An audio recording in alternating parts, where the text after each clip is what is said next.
Hello guys! Okay, today gagawa tayo guys ng squash. So, dahil madami ako guys ng mga vegetables na hindi nagagamit. So, ayan, gagawin natin ito ng squash guys. So, itong ating mga ingredients, yung carrots, may white onions, meron tayo ditong stock.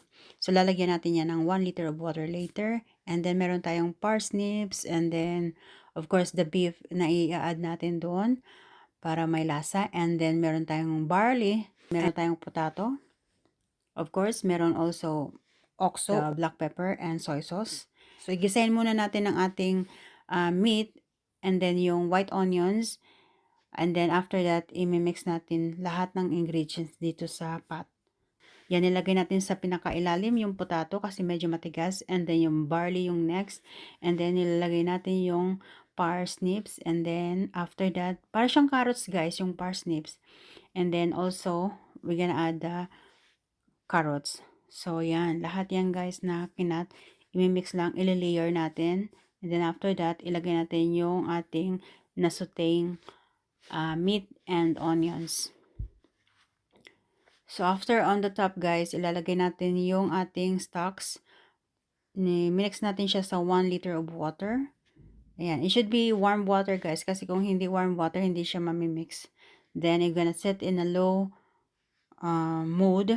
Kasi gabi ngayon guys. So, hanggang bukas na yan guys. Ayan. See you tomorrow guys. Hello guys. Ayan. Gabi na naman ulit dito guys. And, ayan guys. Ang ating gabihan.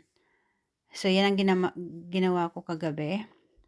Ayan. Super dry na siya guys. So, kukuha lang tayo ng portion para sa 2 tao. And then, iinitin natin to. Lalagyan natin ng konting tubig. At i-warm natin siya guys. So, yung natira nito guys na sapat, ilalagay natin sa freezer para hindi siya masira. Ayan. Ganun lang siya kadali guys. Walang masyadong gawa. Imimix mo lang siya talaga. Ayan, i-warm na natin itong aming kakainin ngayong gabi guys. So, ganito guys ang labas niya. Para mas masarap guys, kailangan samahan nyo ng bread with butter. This is really good guys.